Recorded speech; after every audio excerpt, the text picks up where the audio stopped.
আমি আজকে এখানেই চ্যালেঞ্জ করি, এখানে কয়েক হাজার মানুষ আছেন, আমরা এতদিন ধরে জান্নাতের টিকিট বিক্রি করি, কার কাছে একটা টিকিট আছে একটু ওনাদের কাছে অর্পণ করেন।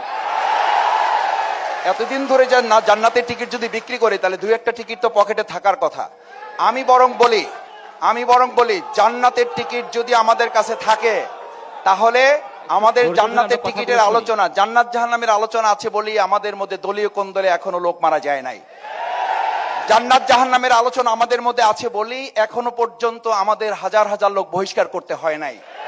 জান্নাত জাহান্নামের আলোচনার এই নৈতিকতা আমাদের মধ্যে আছে বলেই আমরা এখনো নিজেদেরকে একটা দেশপ্রেমিক মানুষ হিসাবে নিজেদেরকে তৈরি করতে সক্ষম হয়েছি। ধন্যবাদ ডিবিসি টেলিভিশন জনতার দরবারে। আজকে আমি ডক্টর শফিকুল ইসলাম মাসুদ, বাংলাদেশ জামাত ইসলামী 11 দলীয় নির্বাচনী ঐক্য বাউফল আসন থেকে আজকে আমাকে এখানে কথা বলতে সুযোগ করে দেওয়ার জন্য বিশেষ করে উপস্থিত উপচে পড়া দর্শকদের সবাইকে আমি শুভেচ্ছা জানাচ্ছি এবং যারা পরবর্তীতে শুনবেন তাদেরকে ধন্যবাদ জানাচ্ছি।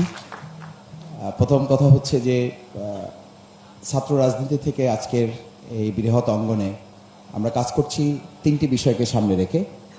একটা হচ্ছে দেশের স্বাধীনতা সার্বভৌমত্ব, আমাদের সেই শহীদদেরকে স্মরণ করি এবং আজকে এইরকম একটা উন্মুক্ত পরিবেশ করার জন্য যারা রক্ত দিয়েছেন 2024 জুলাই আগস্টের গণ অভ্যুত্থানে, আমরা তাদের সেই শহীদ আহত পঙ্গুত্ব বরণকারীদেরকে স্মরণ করছি।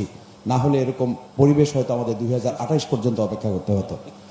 আমরা দ্বিতীয়ত আমাদের এই সুন্দর পরিবেশকে একটা মানবিক বাংলাদেশ বিনির্মাণের জন্য আমরা আমাদের জনগণের কাছে যাচ্ছি। সেখানে আমরা সবচেয়ে মজার ব্যাপার হচ্ছে তারা নতুন একটা বাংলাদেশ বিনির্মাণের জন্য নতুন কিছু তারা খুঁজতেছে, তারা পিছনে ফিরে যেতে চায় না।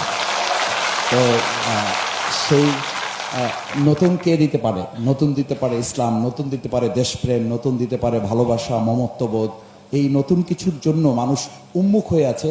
আগামী 12 তারিখ তাদের ব্যালটের মাধ্যমে তারা একটা বিপ্লব ঘটাবে আমি মনে করি। দ্বিতীয় হচ্ছে আমি এলাকায় যাচ্ছি, আপনি লেভেল প্লেইং ফিল্ডের কথা বলেছেন। আমি প্রতিদ্বন্দ্বিতা বলবো না, আমরা একসাথে লড়াই করেছি এবং লড়াইয়ের ময়দান থেকে এখন আমরা এখানেও একসাথে বসেছি। প্রতিদ্বন্দ্বিতা হলে বসা যেত না। আমার মনে হয় আমরা প্রতিযোগিতায় আছি, তো প্রতিযোগিতা তো থাকতেই হবে। ভালো কাজের প্রতিযোগিতা থাকলেই তো দেশ এগিয়ে যাবে। আমি মনে করি যে আমাদের রাজনৈতিক নেতৃবৃন্দ এখানে আমরা যারা আছি এবং যারা শুনবেন সকলের কাছে আহ্বান থাকবে প্রতিদ্বন্দ্বিতা নয়, প্রতিহিংসা নয়, বরং আমরা প্রতিযোগিতার ভিত্তিতে ঐক্যের মাধ্যমে বাংলাদেশটাকে আমরা এগিয়ে নিয়ে যাব।